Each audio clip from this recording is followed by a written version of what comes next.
It's so crazy, this idea of mandatory overtime. I can tell you, particularly in the theatre setting, if surgeons want to push through a case that's getting a little bit later in the day, and you're halfway through a case, those nurses can't walk out of a case, obviously.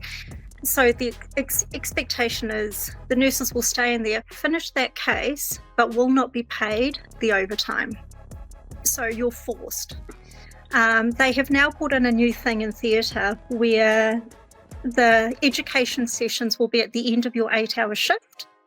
You will not be paid for that time. Even though it's your time, you're not getting paid for it anymore. So it's little situations like that. Obviously, if there was an emergency and you're doing CPR, of course you're not going to leave and you don't get paid for that. Fine. But it's the cases where management will just go, too bad, you have to do it. So it's mandatory, but not paid.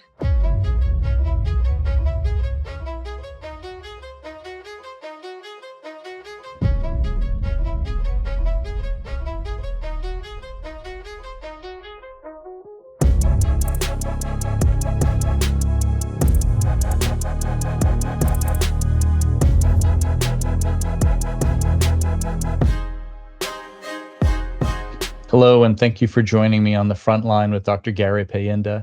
Today, we're going to be talking with nurse Odie Matson about Simeon Brown. He recently put out a statement essentially going on the attack against nurses who are striking for 24 hours. And I thought it would be good to have a nurse come on and we could discuss the kinds of inaccuracies and exaggerations that Simeon is prone to doing in his quite personal attacks on Facebook.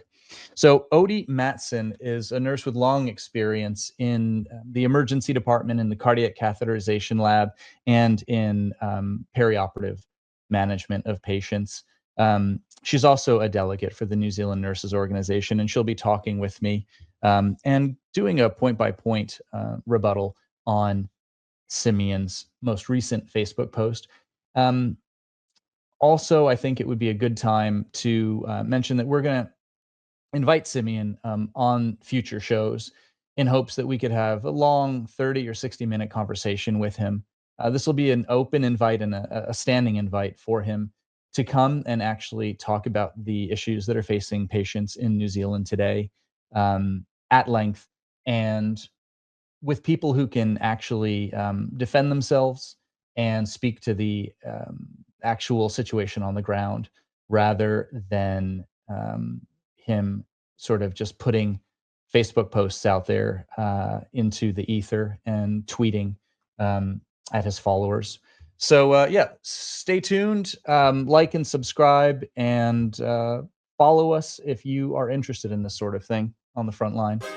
Hi, I'm Gary Payinda. Thanks for joining me on the front line. Today, we're going to get right into it. We're addressing a Facebook post that Simeon Brown put out, talking about the upcoming nurses' strike in some pretty disparaging terms. And I thought it would be worth going through it kind of line by line with someone who knows what they're talking about. A nurse at Whangarei Hospital, Odie Matson, has talked about things like this before, will hopefully give us real life nurses' perspective on whether the things Simeon Brown is saying in his post are true or not. Welcome, Odie. Let's get you Hi, on thanks. here. Hi, Odie. Hi, Gary. Thanks. You want to introduce yourself just for people who might not know you already? Yeah, sure. So my name's Odie. I am a NZNO delegate, currently working in recovery and also cath lab. But I've been working in Whangarei Hospital for about 14 years in various roles. Okay, So, recovery yeah. from surgery and cath lab being cardiac catheterization for people Yes. having heart attacks and that sort of thing. Yeah. So Yep, you've been here that's for a right. long time and you know Yeah. how the system works. You've worked with a lot of nurses and you can help Yes. us address some of what Simeon has said. So I'm going to try to put this up I'll on the try. screen just Yeah. for people to read through. You might not be able to see that on a phone, but what I can say is that our health minister, Simeon Brown, is incredibly disappointed to hear the New Zealand Nurses Organization has chosen to strike. I think Yeah. it's 36,000 members of NZNO, isn't it? And he says Yes, it this is. strike Yeah. will not solve the pressures in our health system. It will only cause harm to patients. Thousands of New Zealanders facing disruption to their surgeries, to Yeah. their doctor's appointments with specialists, to radiology and other imaging, and delays that will go on. We value our Mm. nurses and we've invested in them. But in the very next sentence, he says the average salary of a registered nurse is more than 125,000 a year, inclusive of overtime and allowances. I Yeah. hear you laughing already in the background there. Sorry. This is Sorry. similar to salaries paid to nurses overseas. So, just Yeah. before we get into the details, I think it's quite fascinating that a government minister, a health minister, a politician would Mhm. use Facebook and Twitter as his like attack method of choice. This is Yeah. very Trumpian. I mean, this is chilling. Even Oh, aside from the content, who the heck does this? What yeah. politician, unless they're going for that right-wing populist thing, wants to insult the people that his government is negotiating with on Facebook. But let's Yeah. start off with that 125,000 a year. That's the thing that jumps out to most people. Oh, And I wow. don't think it's true, Yeah. is it? No, God, it is absolutely not true. Um, our pay scale is out there for anyone to see. You can Google it. He could have Googled it, clearly didn't. As a step 7 registered nurse, I've got 14 years experience, 2 postgrad qualifications. I've worked in ED, I've worked in lots of areas. And I can tell you I'm on nothing even close to 125,000. Clinical nurse managers, clinical nurse specialists, nurse practitioners, absolutely, they would be up there. But the average nurse, no. He's talking about overtime. We're not allowed to be paid overtime anymore. It's gone. We work it, but we're not allowed to be paid for it. Okay, PDRP let's is just let's just stop there, Odie. I mean, I'm I'm sure on you a guys deal tangent. with this. You deal with this all the time. No, not a tangent. It's so crazy, this idea of mandatory overtime or Yes. unpaid overtime. Yeah. I don't Yeah. think normal people would understand that you've already got a hard enough job. But Yeah. tell me that you're not eligible for overtime, but you have to work overtime. Like, can you explain how that possibly works? So I can tell you, particularly in the theatre setting, if surgeons want to push through a case that's getting a little bit later in the day, and you're halfway through a case, those nurses can't walk out of a case, obviously. So the expectation is the nurses will stay in there, finish that case, but will not be paid the overtime. So you're forced. They have now put in a new thing in theatre where the education sessions will be at the end of your 8-hour shift. You will not be paid for that time. Even though it's your time, you're not getting paid for it anymore. So it's little Wow. situations like that. Obviously, if there was an emergency and you're doing CPR, of course you're not going to leave and you don't get paid for that. Fine. But it's the cases where management will just go, too bad, you have to do it. So it's mandatory, but not paid.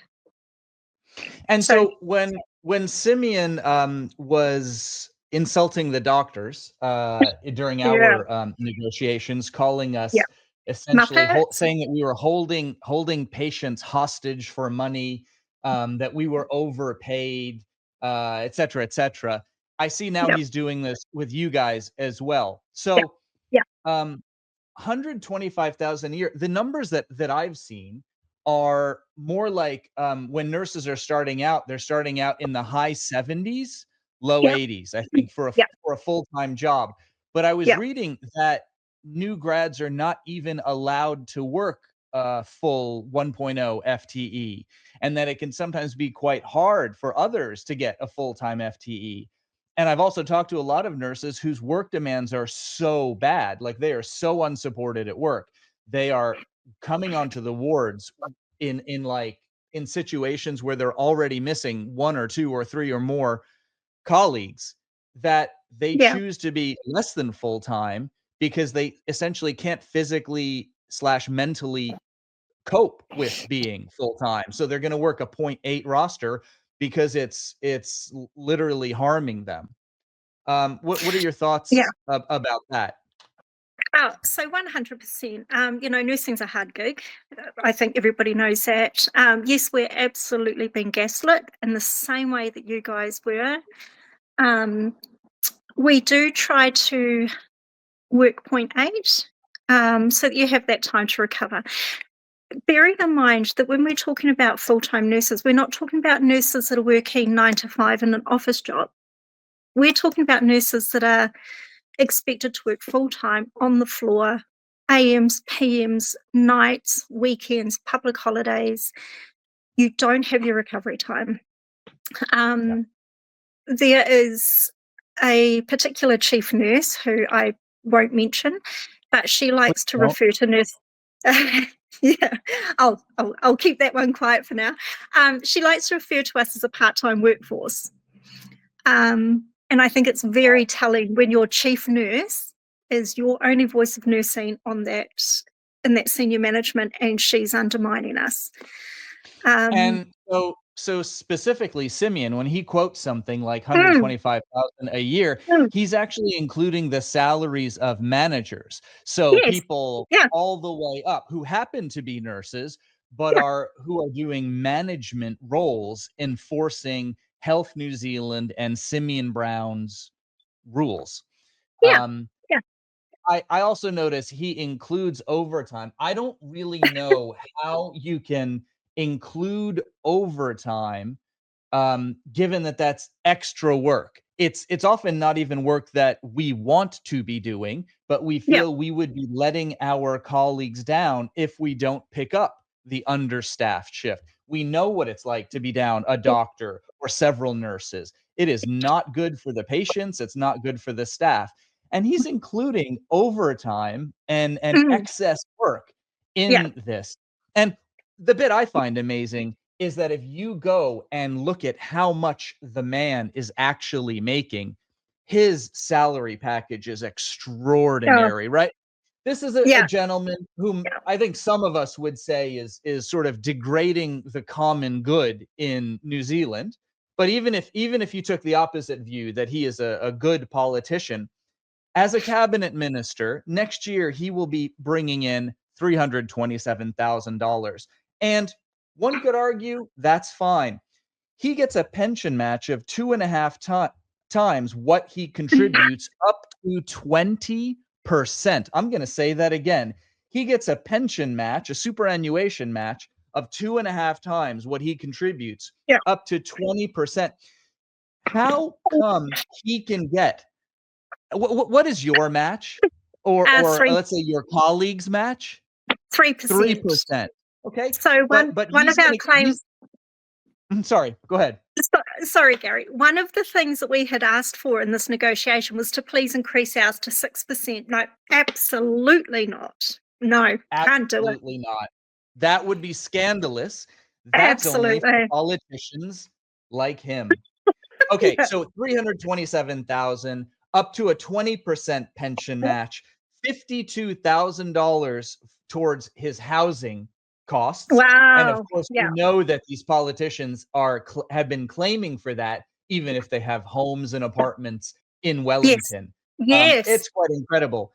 Did you know that they get obviously their travel reimbursed, their food costs reimbursed to some extent? Some of their partners' travel and food costs reimbursed, because it would be inhumane for them to have to leave their partners at home Oh, while they're doing their job. Now, I find it fascinating. That's what's good for the goose is not good for the gander here. They never worry about your partner or my no, partner having to be no, at home, or us having onerous no, travel or really expensive petrol fees.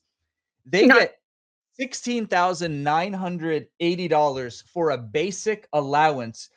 Do you get Ah, $16,000 for a basic allowance to help you mm, buy flowers, raffle wow. tickets, and meals? Look, all we're No? asking is for 3% KiwiSaver.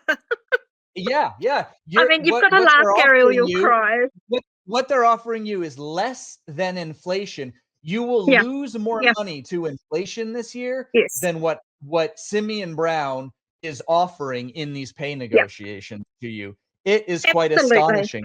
So And I, you and the nurses, NZNO, are arguing for a pay rise. What you're being counteracted with is a pay rise offer that's less than inflation. Correct me if yeah, it's something like, is it 0.5% in the first year and 1% in the second, or uh, something along those lines? something like that. So they have increased it to 2% and then 2%. 1%, but they have extended the length of the contract out, and it will only be going back to the 1st of July this year. So there's no back pay to when our contract's finished. So Cody, essentially, it is still one and isn't that one. interesting? Because his pay is backdated. All of his Oh, yeah, 4 pay rises are backdated. yeah, He's getting 2.8%, the next year 2.9%, the next year 2.4%, the next year 2.0%. So all of his pay rises are annual and yeah, they're backdated, but they're yeah, not going to and they're backdate yours. guaranteed. Yeah, no, no, they're not. Um, Traditionally we did get back pay, but this time no. And I think what we need to also remember is when we're talking about the nurses and NZNO, we're including our healthcare assistants in that. They're covered under it, and they are the lowest paid. Yeah. You know, we need to not forget these people who are working so hard and might only be earning 50,000 a year, and they're still getting offered the same. And It's and piss and poor. these people need a living wage. The work they do is hard. They are No, lifting it's people, cleaning people, pushing them around the oh, hospital. They used oh to be my god, called yeah, orderlies, but now they do yeah, so much more. They help yeah, stock the place and make sure it's yeah, safe, clean, and ready to go for yeah, everyone else, and look after patients and provide hands-on patient care as well. yeah. So yeah, Absolutely, they're they a do all the backbone. specialing. You know, they save nurses' butts every single day. Okay. We would drown without them. So, And I they're just really part of want this to acknowledge them as negotiation. well. Yeah, they Yeah. are. So when Simeon's talking about $125,000, firstly, he's dreaming, but he's not looking at the lower end of the scale either. He's not looking at our healthcare assistants, and they are struggling. You Yeah. know, and this is not just about pay.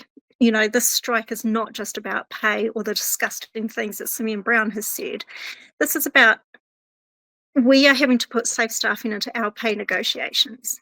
It is their responsibility. And we have to fight really hard to ensure that our patients are safe when they come and see us. And they're not safe when we're I losing nurses to New Zealand, to Australia, I beg your pardon. yeah.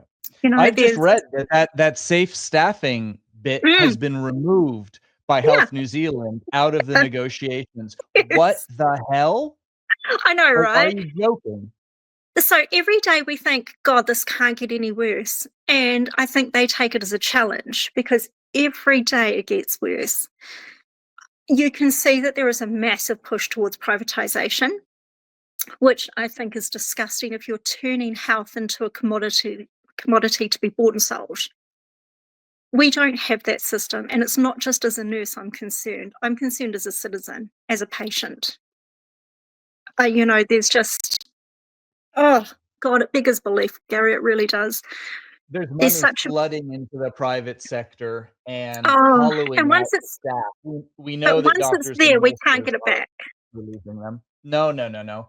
And you know? and Simeon, for the first time ever, has promised these private companies a 10-year contract, which means he's like betting in the destruction of the public Yeah, healthcare yeah, workforce. It's yeah, this is so bad, and I feel that people they don't have any clue. Before the no, show, you and I were talking about how doctors and nurses are finally now coming out and speaking up. yeah, Um, yeah. do you wanna talk to that a little bit? Like, why is it important that they do speak up or that people know about this stuff? I think it's important because if people, like the general public, are really smart, they will understand what you're telling them. But if they're only getting their information from mainstream media, which has been fed by the government, then that's all they're going to hear. All they're going to hear is greedy nurses want more money again, greedy doctors. They're not hearing the truth. They're not hearing the stories behind why we're concerned. And I think there was a culture of fear for a long time, stopping doctors and nurses from speaking out. And I think we're at the point now where it is so broken, we have to speak out. We're forced into a position where if we don't say anything, then we're as culpable. If we don't get the messages out to the public, then we are as responsible as a government. We need to tell them. They need to hear that it's not just about our pay or our conditions. It's how safe are you if you come to the hospital? Are you going to have nurses? Or is one nurse going to be looking after 9 patients? That's not Yeah, safe. let's talk about that for a second. I've heard from nurses in various parts of the country Mm, talking about problems with unsafe staffing ratios. So mhm. medical wards that might have 32 patients for 2 nurses, Yeah. and that sounds extraordinary to me. I mean, it's fine if everyone's well, but we know that we're admitting sicker Yeah. and sicker and older Yeah. patients with more comorbidities. And Yeah. so the idea that a single nurse would be covering 16 patients, or that in again in hospitals around the country, in order to meet the targets, they're having to convert break rooms and lounges and sort Mm, of kitchenettes and storage rooms yeah. into patient rooms and actually Yeah. put patients in there. Yeah. Have you Yeah. heard of any of these things, and does it ring true from your experience out in the world? I'm not going to say at your hospital, but just among NZNO colleagues, have you heard about things like this? Oh, absolutely. We have NZNO meetings and we talk to people. Well, I talk to them primarily in Northland, but we get feedback from other areas. And everywhere you can go out to Ward 1, you can see that they're on our hospital and you can see a storeroom that's being converted into a room. You could go to the medical assessment unit. That used to be all offices. It's not designed to be a ward, but it's made into a ward. Um, you could look at the surgical admissions unit at our hospital. That used to be pre and post op. Now it's overnights operating as a makeshift ward as well. Um, there are dozens of examples. I've walked past ED and I've seen patients lined up in the corridor. It happens. It's happening in every single hospital. And I'm not saying it's just Whangarei or just Northland. It is across the country. So this is Yeah, not that an I isolated. yep, sorry, Mm, sorry, this is not an isolated. it's not isolated to Northland. It's No. rampant throughout New Zealand. Any nurse in any hospital will be able to give you a dozen examples. And just for people who might not understand, like, what is the harm of taking a broom closet and turning it into a patient area and leaving a patient in there overnight? Is it that they don't have oxygen and suction and Oh, flash they parts for don't. resuscitation? Cardiac monitoring? I mean, what's the Yeah. downside to using, a non-patient care area for patients? All of that. So there is no emergency equipment. There is no suction. There is no oxygen. There is no monitoring other than a portable. Those rooms are not designed to have people in them, so they're not necessarily well ventilated. They often don't have Mhm. any natural light, which apparently Right. we're all supposed to have. Um, if there was an emergency, you don't have room to move in there. It's dirty. It's meant for storage. It's meant to throw Right. stuff in, not people, not our And patients. maybe no sinks for hand washing, that There's sort of no thing, I guess. sinks. There's no call bells. There's just. Would you want your parents to be nursed in an old broom cupboard that we've shoved a bed in? No, of course not, but what I'll No. say is Mr. Luxon or Lester Levy or Shane Retty or Simeon Brown, their families will never have to be nursed in a Well, broom never, closet, in a because they can cupboard. afford private healthcare. Exactly.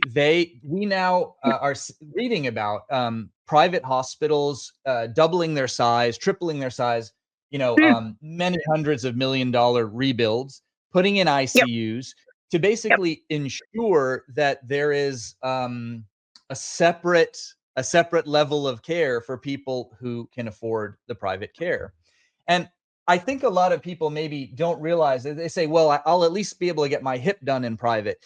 And yes, that will be wonderful for the first tranche.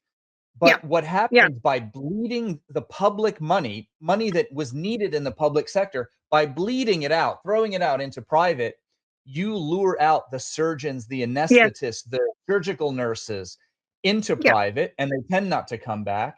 You help private build better infrastructure, so they're the ones getting the new CTs and the MRIs and Mm. the operating theaters and the Uh, ICUs, yeah. and the public sector crumbles. Now, of course, they don't do teaching out in private the way we do in No. public. And so you're sacrificing the entire future generation of trained doctors and nurses to help a company extract 25 or Mm. 35% profit margins on private healthcare. We don't have the numbers in New Zealand because they keep them secret, but we do know that comparable private insurers and private hospitals in Australia will be extracting incredible profits. And of course, Yeah. profit extracted means that if you're paying, let's just be modest and say a 20% profit, that's 20% that could have gone to actual patient care, to hiring a nurse. And it Yeah. means that at the end of all this privatization, patients will go to a public hospital that is decrepit, Yeah. understaffed, and falling apart. And you're Yeah. in recovery. Can you talk about Mm. how when something goes wrong in public, sorry, in private, at the private hospital, where do those patients go exactly? They come back to us. So that's, yes, public, I beg your pardon, private cherry pick the healthiest, the easiest, the best um, patients they can. When something goes wrong, and it does, they get rushed into the public system. So so therefore we then have another acutely unwell patient that we have to look after. Fine. But we don't get that money back from the private. Private don't go, oops, our bad. Here's the money back. Thanks for fixing our mistake. Once that money's gone, it's gone. So we get a lot of patients back from private hospitals with infections, arrhythmias, cardiac arrhythmias. We get a lot of patients that need more care, and they're less optimized now because they've already had a procedure. So they have, yeah, we get them back, and they don't I was like it. I was reminded of the phrase privatizing profits and socializing losses. And this Oh, is an exact case of oof. that. Like all the good stuff, all the money to be made on the quick and easy procedure Yep. is kept All in your private. hernias and your beautiful things. And all of the dirty costs of providing care to the diabetics and hypertensives and Yep. elderly and complex Yep. care and all of that and emergency care, all of that's retained by the taxpayer. When we say public, we really mean you and I and everyone else's Yep. tax money. Hmm. And yeah, we've privatized profits and socialized losses, which is just Yeah. horrible. Yeah. I've got some numbers from some nursing things that I want to run by you, and I want you to give me the real life nurses like sniff test as to whether this sounds accurate. Sure. So, a ton of nurses, we're bleeding nurses over to Australia. A 53% year over year increase in nurses getting registered in Australia. Does that sound about right from what you're seeing on Absolute. the ground? Um, Absolutely. We're seeing people coming, staying for a couple of years, and going to Australia. and Simeon talks about how our nurses' pay at 125,000 average a year is competitive with Australia. Now, we talked about how his numbers are bogus, how this is fake numbers that he's, generating. Yeah. But can you tell us, do we get paid? Do our nurses get paid more handsomely than Australian nurses? I No. think not. But No. you tell me. No. No. Not even close. In Australia, the pay is, they probably get on average 125,000, but what they also have is legislated staff ratios, nurse to Yes, patient ratios, and that in itself is a big um, reason that people leave New Zealand, because you can do absolutely. your job and be safe. So when we So talk about Simeon, safe, well, sorry, Simeon made sure he got rid of safe staffing from the contracts that you yeah, guys are now negotiating. And so yeah, I do want to say this because you'll often hear people will say, they get paid just fine. Um, yeah, their job's not that hard. But the reality is, without safe staffing ratios, you can be put in some pretty yeah, dangerous for the patient mostly, and for the yeah, staff yeah. scenarios. Can you talk about what a safe staffing, like, law would do? And again, how can that have been eliminated from the contract negotiations? Um, yeah, so if we had safe staffing ratios, we would be guaranteed that if we're working in an area like you were talking about medical with very unwell elderly people, you would have a maximum of 4 patients to 1 nurse. That would essentially mean you'd have 1 nurse looking after a room. She would be at the bedside more often. The flip side of that is it would go back onto the organisation to provide that staffing when we can't get it. That's what they don't want to do because they save a lot of money from us being understaffed. Odie, you're The talking about 4 patients for 1 nurse. I That have would be had a dream. nurses tell me about 16 patients for Yeah, 1 nurse on a yeah. medical ward. So we have, yeah, absolutely. So this is why we want safe staffing. That's what the ratio should be, 1 to 4, no more. In an area like ED, depending on which part you're working in, 1 to 1, 1 to 2 patients. It would vary. Um, but when you are talking about 1 nurse to 16 patients, if something goes wrong, it's not just about protecting that patient. Of course, we want to do that. But also, if something happens, it's the nurse that's going to get crucified for it. The nurse will get thrown under the bus. The nurse will lose her job. The nurse will be prosecuted. The nurse will go to prison, not the GM that didn't put on the extra staff. If we had legal, legislated ratios, they would be held responsible instead of making the staff responsible for anything that happened. We don't go to work every day to sit on our bums and have cups of tea. We don't go there to harm patients, but every day we're faced with the fact that actually, doesn't matter how hard I work, I'm potentially putting a patient at risk. And that's a really shitty way to work. Yeah, We I need I we I need it. hear I hear you. We I hear need you it. with We that need one. it. They're taking CCDM away, which is our care capacity um, model, and that's all we have to provide evidence. And they're taking that away. They don't want the numbers. They don't want evidence that we're understaffed. They don't want to see it. I've also heard that nationwide with, code And reds, they got rid of the code black. They oh said yeah, it was just change the color. inconsistent nationally, Yeah, and I think they didn't want it looked bad, to say the place is it looks falling bad. apart. Now there's only code red, and EDs nationwide are into it frequently, in some places on a daily basis, but there's no way of distinguishing that next level of it's No, absolutely unsafe.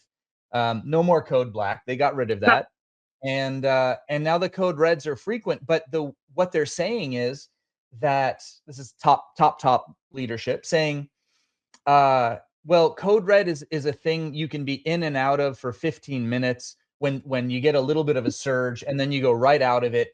And it's normal. It's just a normal thing for us to be flexing into code red and out of code red all day. And they make sure, though, that they No. don't track the actual number of Yeah, hours that were in code red, yeah. so the percentage of the time.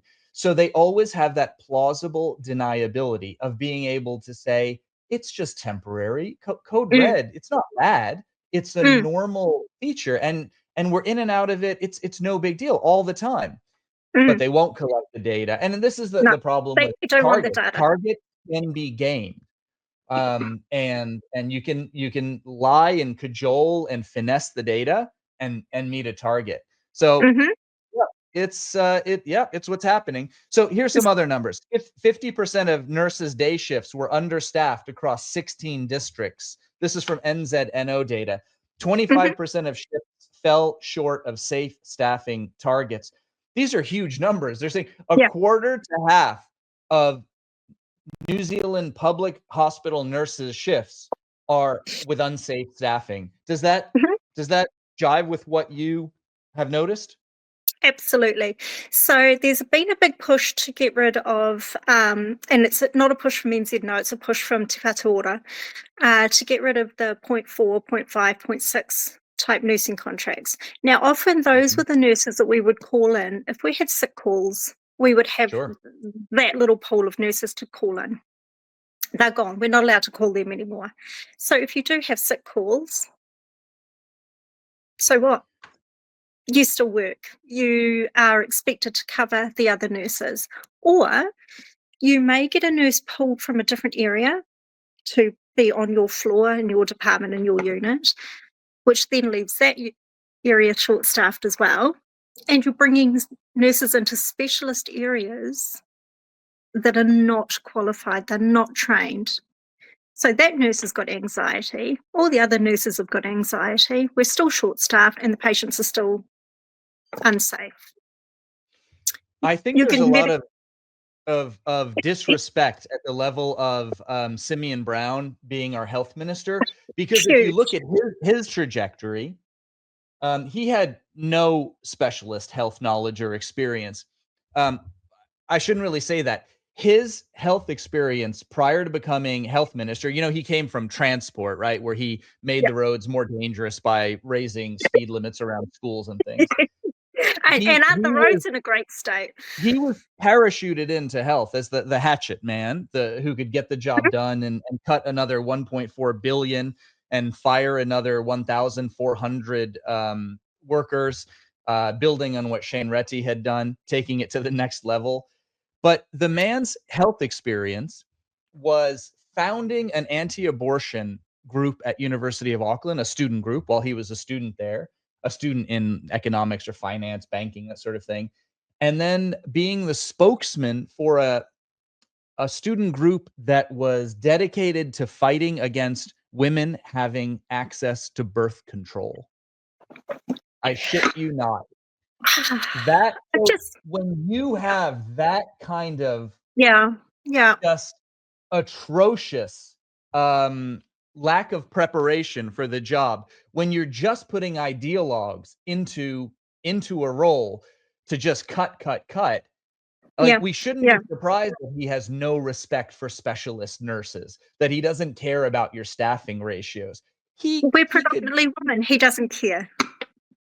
Yeah, I've well, just that's finished another thing, watching isn't it? Handmaid's Tale, and it's just frighteningly close to happening. All this awful stuff. Yeah, I think they're Oh, using that as a guidebook for how to run a government. I think yeah, I to be think they honest, are.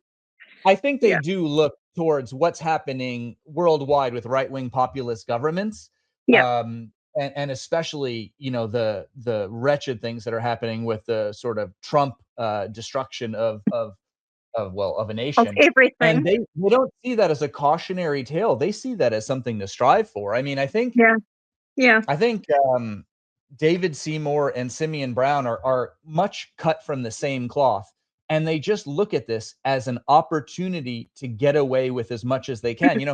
Simeon has no secret of his agenda to privatize all of acute surgery, yeah, all of elective surgery, and we're going to end up, well, at this rate, probably not even, we don't even need another year or two to do it, but to end up with a very American style winner takes all, um, privatized, incredibly unfair and broken two-tier health system, and yeah. we're doing a really good job of running headlong at it. Hmm. And I just dread what we're going to end up with. Yeah. Any sort of final thoughts or final words from you about what needs to happen? Like, where do we go from here? This is really bleak. I hope the Where do we nurses will go? push. I think the public supports them beyond belief. The level Yeah, of patient and whānau support is incredible. yeah, yeah. Interprofessionally, the doctors support you. Like, where do you see this going? Um, I think short term, this is just going to cause a disruption and get some attention. We we really want attention. We want the country to know what's happening. We don't want this country to turn into a little America. We don't have the infrastructure. That's not what we do with our people. Health isn't something that should be a privilege. We should be able to provide quality care to our people who need it, regardless of how much money they have.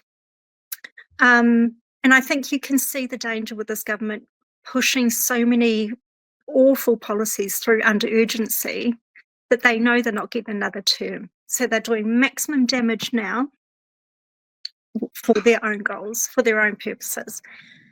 What's going to happen next? I shudder to think, Gary, if we don't get together as a country and shut this government down and stop this, it breaks my heart. I don't know what it's going to look like.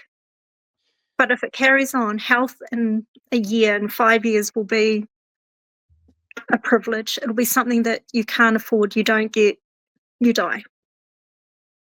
Same as it does in America. And I'm getting a bit emotional. It's not what I came into nursing to do. It's not what you came into medicine to do. We just need people to listen and get angry. Get angry with us. And I don't think we can wait for a next election, a year or so, from now. Too No, we much can't wait. happened in the We can't last wait. 18 months. The next 12 months can be absolutely catastrophic on a level that will take a decade or even a generation to build back. Yeah, Um, yeah. and we have to actively, start interfering with these Mm, policies that are stripping our essential public services and yeah. damaging the common good. We need to Yeah, disrupt I as think you much put as it we well. can. Yeah, Yeah, it's agreed. it's terrifying, really.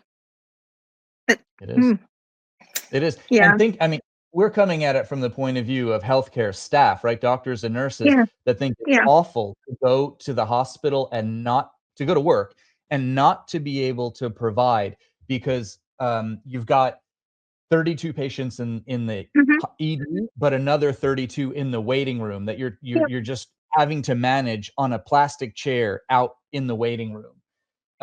Or nurses having just the overwhelm of being on a night shift with 16 patients, knowing that you are not getting to them, that you are leaving them in their filth or yeah, not getting to them in a timely fashion with medicines. yeah. And that's hard on us, but that's nothing compared to the actual patient on the other end Mm, of that, that is out in the waiting room, unable to get care, um, that is left languishing on a ward yeah, because the staffing is so bad. yeah, Yeah, yeah, I think the more people like you and I talk about this, the better. Um, if you wanna come back after the the strike is over, if anything has yeah. changed, would you be willing if we could get Simeon Brown to come talk with us? We've been trying to do that. We would love to have an hour of his time, not just in Mm, soundbite, to actually talk about things that matter, that impact yeah, patient care. We're gonna keep trying to do that, and maybe we'll have you back, if you don't yeah. mind. Sounds good. Yeah, yeah. Yeah. Yep, I be thank you happy for to. having the bravery of coming on and, talking to the front line today. I Well, appreciate that thank very you for much. making it possible. I think, and we talked about this a little bit earlier, that it's people like you that have made it safer, I guess, to speak out. We're in it together. We can't leave you out there on your own. Yep. I'll be your No, cheerleader behind the scenes. it's true. We're getting more and more people talking. We have had the Yeah, Bagshaw come out, and just say a saw that. really Yeah. valuable thing. It's been incredible. Doctors at Nelson and around the country speaking up, nurses, patients protest, like, it's Yeah. good. We just need even more of it, and it Yes. actually needs to be reaching the politicians because I'm a firm believer that the best thing we could be doing is going outside these people's offices with media and banging pots, because at the end Mm, of the day, mm, Simeon Brown doesn't need to care if patients are dying in our hospitals. no. It won't necessarily touch him. What will affect him is his ability to get campaign donations from big donors and his ability to get reelected. and that requires favorable mainstream media. And so we really need to be pushing this at Yeah, the level of raising the public awareness and yeah. making it a bit too painful for, like, hopefully the next time he tries to lie, as he did this time, he will have a little bit of a pause and say, "Oh well, I can't quite say this because Odie is listening." That's my hope, is that he knows we're listening and we will call bullshit on the lies he puts out there. Well, So you know me, thank you. Gary. I'm loud. I'm Yeah, loud, and I'm happy to call people out on their bullshit. absolutely. Well, that's I'll why bang we're some here talking, pots. Yodi, you and me both. I appreciate you being with me today, and Thank we'll you. share this with all the nurses and the families and patients out there. Yeah, yeah, Thanks for coming yeah. on. See you Beautiful. around. Thanks, Gary. Cheers. Have a good week. Bye. Bye. You too.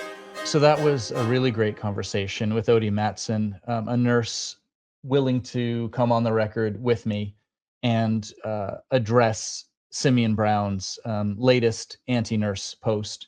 Um, I wish Odie success, and I wish success to the New Zealand Nurses Organization as they move into a 24-hour long strike.